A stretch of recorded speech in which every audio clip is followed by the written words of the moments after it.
Hi, students. It's my intention to make video announcements each week to make sure we stay on track. Um, your class is a little different for me because there's so much content provided by Professor Arnold, and she does great content. If you watch her videos, they're going to be a bit different in delivery from mine. I think she's very thorough, very precise about what she's describing, which I think is great for tutorials. Um, I'm a bit more uh, off the cuff, I guess you would say, maybe in my presentation. But this is going to be just like touching base to make sure we're all on the same page about things. So first, part of the announcement would be that I have office hours set now, and here's how these work.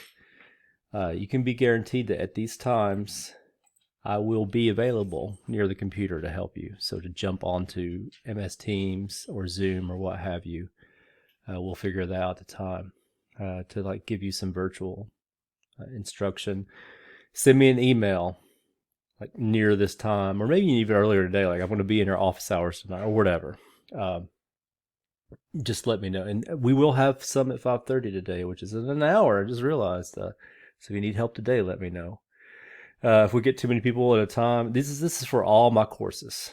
So in my experience in the past, people don't want to do office hours, but they're usually not overflowing with activity. So you're probably okay if you really need help, and like, hey, you'll probably be the only person. But it's unpredictable. Maybe this semester is different. At the end of last semester, that's the way it was anyway. So if you can't do these times, I tried to make sure there was at least one evening when. But if you can't do these times, we can make arrangements to meet like at a special time. I've done it already for people in this class. They're like, I need help with this, and I happen to be on, so I helped. I'm okay with that most of the time. What I don't want to be is your personal tutor. And I am the instructor for this class, but I don't want to be your personal instructor, if you know what I mean. The instruction in this class is through asynchronous online. And we'll get into more about that in a little bit. I've talked about it several times already, but I just want to further clarify it in today's announcement. But if you need help every once in a while, it's fine. I'll help you online. But I'm not going to be your personal teacher. I hope that's clear. There's a subtle difference there, but like I can't do that for all of you. For instance, like 24 hours a day, right? 1 hour for each of you. There's 20 something of you in the class, more than 24. That's not feasible. You wouldn't have that much face to face if you were coming to class. So definitely don't expect more than that. And since I can't do everybody at once, don't even expect that. This is asynchronous online. You're the teacher. I facilitate and I evaluate, try to keep us on course. I help out when I need to, answer questions, that sort of thing, but I don't deliver the content. That's done online. So through pre-recorded videos and reading the book and all that and doing the activities. So that's office hours out of the way. Hope you guys understand. Number two, I have a video on an intelligent agent that I use to check logins every week. Just watch that video. I'll attach it. I want to make an announcement for this announcement video. So there'll be a link to that video as well that I encourage you to watch. Also, a note about announcements. If I make an announcement to the course, especially this course, because of the nature of having so much of Professor Arnold's work in here, if I make an announcement, it's important. So pay attention to the announcement.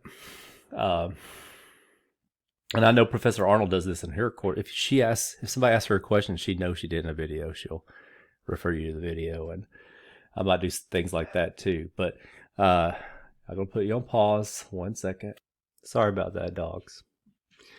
I think I was saying that announcements are important, so be sure, Pulse app, check in Brightspace every day or two, check your email, and have announcements forwarded there, whatever you need to do to stay in touch. Dogs are about to bark again. Okay, I think I'm going to have peace for a few minutes. It's totally delaying this recording. I have to deal with dogs all the time, but that's the pandemic for you. I don't live in a audio studio.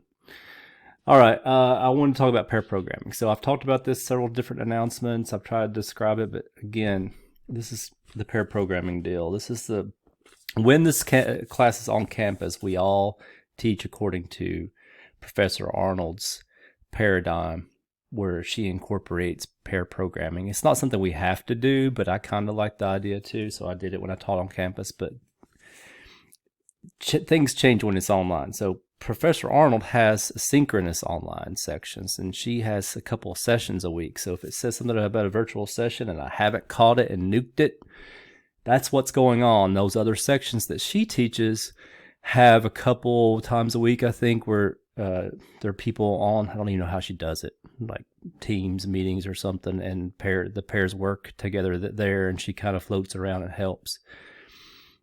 That's how her section is described. That's how you sign up for her section. My section is asynchronous online, not synchronous. Synchronous means together in time, literally in Greek. So if it's asynchronous, the a particle means not that, right? So this is not at the same time. So I cannot require people to come to virtual sessions.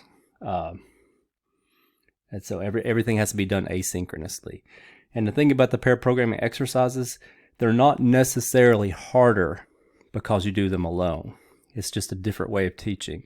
In fact, for some of you, quite a lot of you maybe, it might be easier to do it alone. For some of you, it might be easier to do it with a partner if we did do pair programming. For some of you, it would depend on the partner. That's why Cindy or Professor Arnold has a survey every week to pair people up if they don't like their partner or whatever. They anonymously say, I need to change or whatever. Anyway, if you get a good partner, you two have a good synergy, that could be a good experience for you learning. But sometimes what will happen is you'll pair with somebody that knows a lot more and they just do all the work. That's bad. If both of you know a lot, it's good that you can plug each other's holes a little bit, gaps in your knowledge. One person knows what the other one doesn't and vice versa. That's nice. If you both don't know anything, sometimes it's a great experience to figure it out together if you share the load on that. But it's also true that working alone and figuring things out is good. And if you already know about a lot of this material already, then you would just be dragged down. Maybe you'd be the one teaching the other student, even if they do participate. So there's pros and cons to both. So you're not getting cheated out of anything, in my opinion, by doing these things solo. It's just a different way of doing it. And you signed up for it because it's asynchronous online. It's a little different. So with that being said, what I'm bringing this up for is that I'm still working on excising all the occurrences that refer to this in class. I can't do it in the videos unless I remake her videos, Professor Arnold's videos. They're really good, so I don't want to redo her work. But just what she talks about, if she talks about pair programming, just know that it's for you, it's solo programming. Matter of fact, I brought this up as an example. If you look, this is for the second. Here we go. With your partner, I need to get rid of that. You've already done this assignment, I'm assuming, and most of you have and about to turn it in. If you haven't turned it in already, I'll probably change the document and get rid of this. But there's little things like this I've missed. All of these used to be called pair programming activities, pair programming 2. I changed it to programming exercise or programming 2 or whatever. I got rid of the pair stuff, but I missed some things. So don't be confused by that. Again, you will never work with another student in this section of the course. In this course, you will never work with another student on an assignment, and you will never be required to go to a virtual live session. So if that ever is a question in your mind, just put it out of your mind. Like I missed, let me know about it. I appreciate it, but those things are not required. The entirety of this class is you're doing what I call programming exercises. They're solo. You're doing labs, which are solo in the regular Professor Arnold's version 2, and you're doing exams. That's the whole class as far as turning things in and that sort of thing. Almost entirely the class anyway. There might be a couple exceptions to that, but you'll never work with another person. So I hope that's clear, and I'll work on. I need to keep combing through several waves of combing through this to get rid of all the references to it, so it's not confusing. It is confusing. I apologize for that. It's not your fault that it's confusing.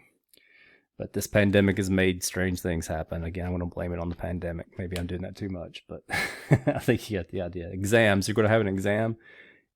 Probably the first week or two of October, and I'll let you know what's happening with that. And as the time comes, I'm still deciding how I'm going to do it. Here's some possible options. There's going to be proctored examinations available sometime, maybe around the midterm, maybe not. I don't really like proctoring because I've had to do it myself as a student, and I hate it because you rack your nerves over like making sure you got the video set up right on your laptop or whatever, and your environment doesn't have any cheating materials that they'll flag you for, that kind of thing. So it's nerve-wracking making sure you don't get unjustly flagged for something. So I'll investigate options. Another option is like having several different sessions of an exam on one day, maybe 2 days, where you come in and do social distancing and take it on campus. We would like give out some times you could go and bring. So that's something I consider too. And it's just like just a pure online version where it's open for 24 hours probably is what it would be. And you just take it at home without proctoring. And that might change. Whatever we do now might change for the final examinations.